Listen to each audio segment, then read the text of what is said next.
Hello, everybody, and welcome to Atlas Park, Episode 3. So, it's been quite a long time, and for those who maybe aren't aware or haven't, been super up-to-date with the series and stuff, you may be wondering, what's changed? I saw there's maybe live streams, and, where's Lemur is one of the top questions.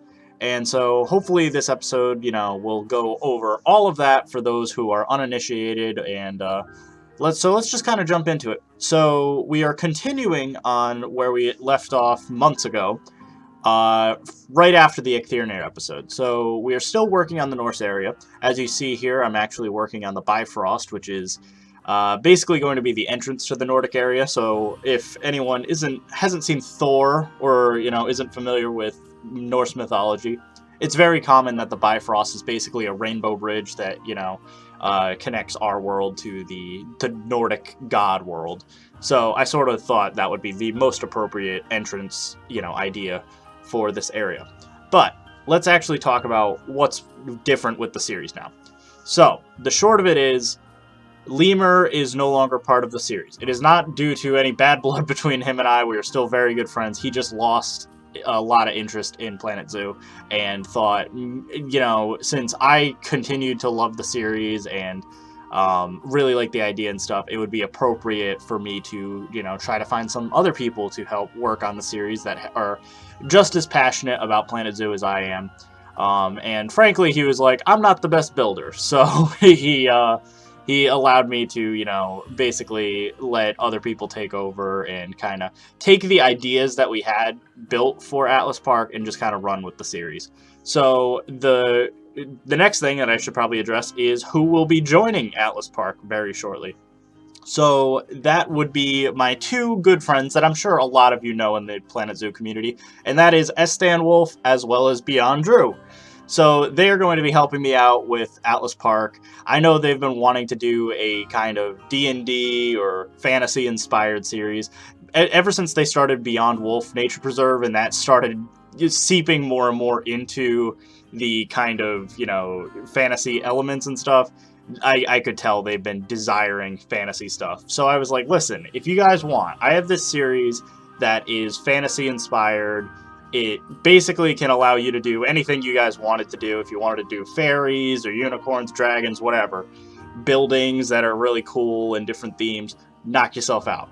So they agreed, and so actually very shortly we could probably see episode 4, I suppose, from Sdan Wolf. He's going to be taking over and working with me to make the next episode. But I guess now we can just kind of start with this episode, which is the Fenrir episode. So Fenrir, for those who are uninitiated, is a basically lava demon wolf god from Nordic mythology. So he's kind of most notable for being kind of like the son of Loki, and he's just a big wolf who was chained up for many years, and so, in most depictions he's shown to have kind of like fire powers or something related. So I thought it'd be cool if I made like him literally like a lava wolf, like having like kind of like magma underneath his skin. And you'll see that in the final product. And so what I should probably address is what you're seeing right now is footage that I recorded literally mid 2020. So very this was literally back when Lemur was still part of the project. So this is very old footage. This is if I dig back, I think July of 2020 is when this build was created. And so this was before a lot of updates and before I was really even that great at building. And so you can see that we were sort of inspired by the idea of like the chains and stuff and like how he like broke free. And I kind of wanted to make a kind of cave element with this build. And so Liam and I kind of discussed this design a few times. He took a crack at it. Originally, he was supposed to do this episode. Then he was like, I don't know, it's not really coming out the way I want. So then I took over. And so this is the footage you see here. I think he actually recorded it twice. He actually built a version, the game crashed, he tried building it again, it wasn't coming out great, so then he handed it off to me.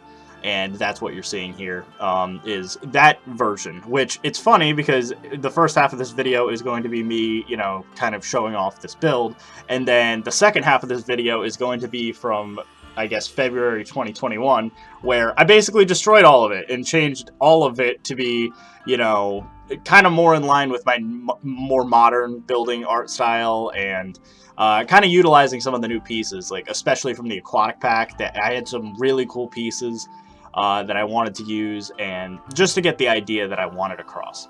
So you can see me here, I'm like placing a couple of like wolf statues and signs and stuff that were part of the Arctic theme, but you'll see that in the second half, the idea that I was going for with this build just wasn't really feasible back then.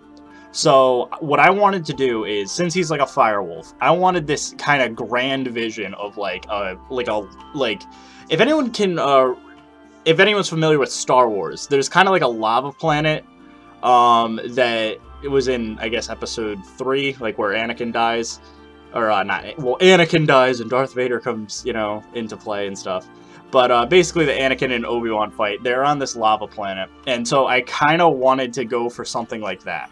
And so you see me here, I'm basically building what is essentially like a normal habitat at first. You know, it's got wooden walls and some rocks and stuff and glass. But then in the second part, you really see me like kind of changing it to be more organic and more of like a set piece that just happens to be a habitat. So right now I'm just kind of like adding some elevation levels and stuff. And you can see me, I tried to add a little bit of rock work to cover up some of those wooden panels and stuff, but in the second part I really kind of nail in what I was really hoping to do. And so, like I said, I imagined like basically rivers of lava running through his habitat, and like, even you might be wondering, but isn't it next to a lake? And so I had the idea that like, even though the lava was part of like the ground and stuff, it would seep into the lake, and then all of these kind of like frozen icebergs and glaciers and stuff that were in the lake would start melting due to the lava, and that's what's causing the lake, is literally this lava mixing with the water is causing such levels of steam that it's just melting all the ice around, flooding the area. And so that was sort of my general idea I had, was this kind of like water slash ice theme from Fenrir mixing with the lava fire theme from Fenrir, kind of clashing together.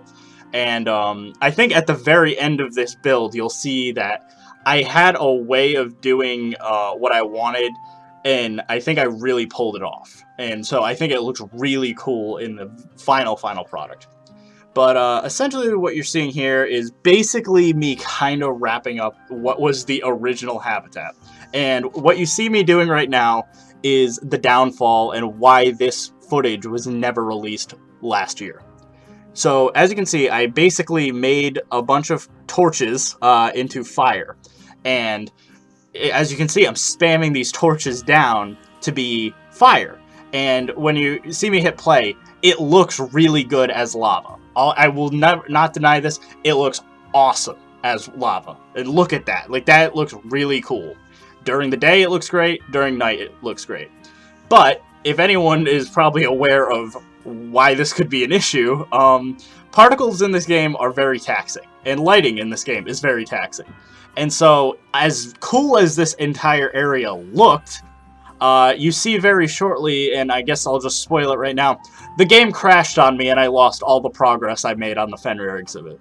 So I just was so frustrated at that point that, and this was probably around the time I was also like really working on Mystic and Roger Williams, and I was kind of at a low in my modding, you know, I guess interest at the time, just due to all the issues that were happening with Frontier at the time. Basically, like, the Cobra Tools just wasn't working out, and mods were becoming more difficult to create, and it was just a frustrating time. And so I put this on the back burner for months. But what you see me doing here is the revival of Atlas Park kind of recently. So you see me, I basically took what, you know, I was managed to salvage, which, you know, was the core foundation of the build and stuff, the habitat. And I just went to town with, I need to, like, kind of take this old idea I had and kind of run with, like, what skills I learned over the years, or over the, time within Planet Zoo to kind of really flesh out the idea I wanted. So instead of those lava, or the lava rivers being made out of the torches, I decided instead, let's use a technique I used for Dracula Park Zoo for my Komodo dragon exhibit, where I literally made a lava lake and I used primitive pieces. And then you can light those primitive pieces because for some reason all the primitive pieces in the game have this kind of glowing quality to them naturally. So if you add lights underneath them, they will literally glow basically as bright as a normal torch ever would. And it looks great because you're able to, spam these down, no issue. And the game has no issue with these at all. And so you're able to get larger lakes, they look better, and just overall, it's a lot less taxing. So it's a win-win-win-win. So if anyone wants, to make any kind of fantasy rivers, so lava or slime or radiation, poison, purple lakes, that sort of thing, use primitive pieces and lighting, you're golden. That's all you need to do. So the next thing I did was, this original vision I had, like I said, was I wanted magma rock. And so for a while, that wasn't really possible with the game. The game just didn't have any black rocks in the game, like obsidian or quartz or magma or anything. So my original idea was right before the aquatic update, I made the flexicolor rocks that were made out of temple pieces. And so that was the original plan I was going to do, but obviously that would have been super taxing. And then luckily the aquatic pack came out with the faux rocks that are flexicolor, and that is a life savior. If you wanted to do anything that is kind of maybe a marble or quartz or obsidian or maybe fantasy rock, purple rocks, blue rocks, anything like that, you're able to use the flexicolor rocks, and that is what they're perfect for. So as you can see, this idea of the shapes and stuff and just stacking them one on top of the other literally perfectly emulates that kind of lava rock look that I was going for. And so literally that's all I had to do. I just replaced all the rocks in the entire habitat, all the walls and stuff, with this kind of magma rock. And then I was looking at this habitat and I was like, it's cool. Like, I have the chains down, I have the lava rivers, the magma rock, but something's missing. And so this is sort of where I got my theme park design element with Atlas Park kind of going off in my head. And that is weenies. So if anyone isn't sure what a weenie is, within theme park terms, it's basically anything that is kind of a point of interest, a big statue or sculpture or building that draws you towards a place you want to go.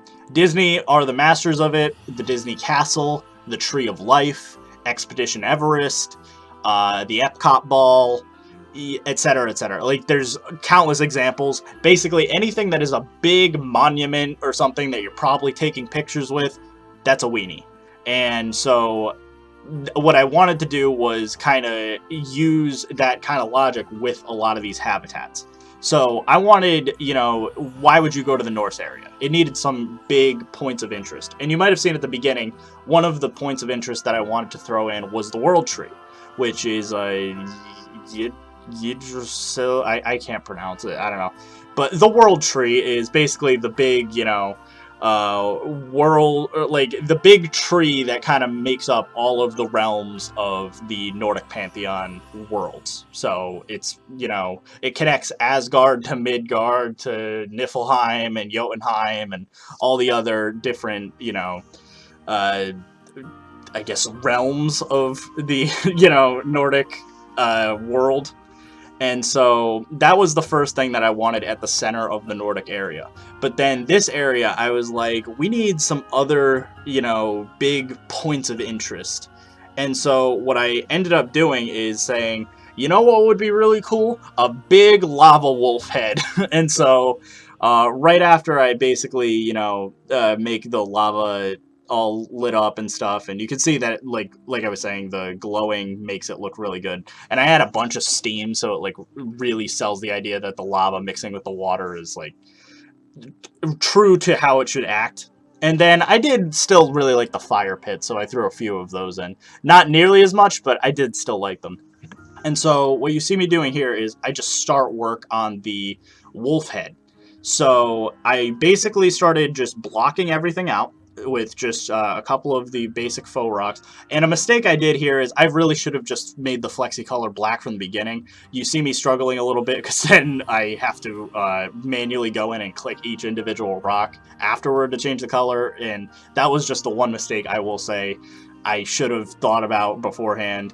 You can see me, like, you know, kind of moving around some of the pieces and stuff, but it just becomes a pain because for some reason you can't just select all of the rocks, because if they're a different type, then, you know, if you're not using all of the same type of rock, it won't let you just change all the colors, which I think that's a mistake. You should have it so that all the faux rocks can be changed at the same time. Same thing goes for the font pieces they added with the aquatic pack. If a lot of people like to use a mixture of the Boogaloo and Noto fonts for creating new signs and stuff lately, and it is a pain that if you have a mixture of the two, you can't change all the flexi color at once. But that's kind of a little side tangent. I just think that would be a nice little quality of life update. So, like I said, you can see I'm working on the first weenie of this area, which is the wolf head. And I like to think it came out decent enough in the end. It still wasn't totally to my vision, but one of the things that I really liked is the big second weenie that I will show off at the end. Technically didn't record, and I think that was just because I didn't want the pressure of doing a time lapse or a live stream for something that elaborate, because this is sort of a personal thing, and maybe like a reason you sometimes like don't see me uploading as much and stuff. Or when I live stream, I kind of get all jittery and kind of like nervous and stuff. I don't like working for a time lapse. So as much as I could edit and stuff, editing takes a lot of time. And so, especially with time lapses, render time is a big thing. So when it comes to big builds that I worry that I might be changing a lot or messing up a lot on frequently, and it would just make a really clunky time lapse, I usually just try not to record. And so I've tried to stop, you know, getting in that mindset when I live stream and do whatever, to be like, oh my god, I'm pausing right now, I'm just not doing anything, that's gonna mess up the timeline, and then I'm gonna have to make sure that at 1 hour and 15 minutes when I'm editing this, I need to, like, you know, chop out the time period where I did absolutely nothing but look at reference that you can't see. And so I've tried to get out of that mindset the best I can, just because it's just not good for, like, my own creative brain. Like, I just want to build stuff without pressure, and I sometimes feel like that was kind of a thing that was kind of building up within my own, you know, time lapses and stuff. And so I'm trying to get better at that. And so hopefully over time I, you know, feel less pressure about that sort of thing. Because I do enjoy live streaming, I do enjoy building, but I just feel like, you know, I sometimes put too much stress on myself that, like, it needs to look perfect, and, you know, it just comes across sometimes when I record and that sort of thing, that, you know, I try not to pause and stuff. Even when I'm looking at reference, you'll see me, like, clicking around and darting around the camera just so that I know everything's moving. But I guess now we can finally talk about the final thing. So you see me right here, I'm looking at castles, because I knew in the backdrop of the exhibit we needed some big thing. So as you see, I have this ship already, and so I knew the ship was cool, but I had this big empty area of ice. And so my original vision was, I'll do a castle or a fortress or something. And so that's what you see me doing here.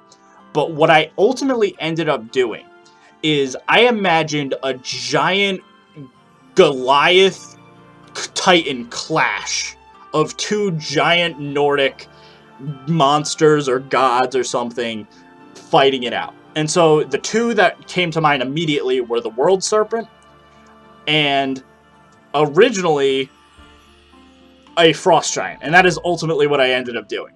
So within the canon of Ragnarok and the story of Nordic you know, the end of the world serpent was at Thor's hand. But I thought Thor, being kind of like a really well-known god and kind of lame if it was just a big world serpent versus a tiny little human, would have been lame. So I went with kind of a design for Ymir, who is the king of the frost giants, biting the world serpent. And I luckily found a snake skeleton on the workshop, and I will pull up a link to the original creator of that snake, because it fit perfectly with what I was going for. So basically what I did was I took the world serpent and just kind of wrapped it around that ship, and then off camera I built this giant colossus of a frost giant punching the world serpent and being frozen like almost to time. I think it looks amazing in the end, and I loved what I did with the lighting. And I hope you guys really enjoy it as well, because I worked really hard on it. And and to my own credit, Drew, who is going to be working on the series, literally messaged me, and he's like, "Nick, that might be one of the coolest things I've ever seen someone do in Planet Zoo." So that is honestly the coolest praise I think I could have ever gotten, because I think Drew and Sdan are much better builders than I am. But I think it came out really good, and I hope you guys like it too. So without further ado, I hope you guys have enjoyed the Fenrir episode of Atlas Park Zoo. Stay tuned next time, and I will probably be joined by Sdan, and we can go over the Hydra exhibit. So thank you for watching, and I will see you then.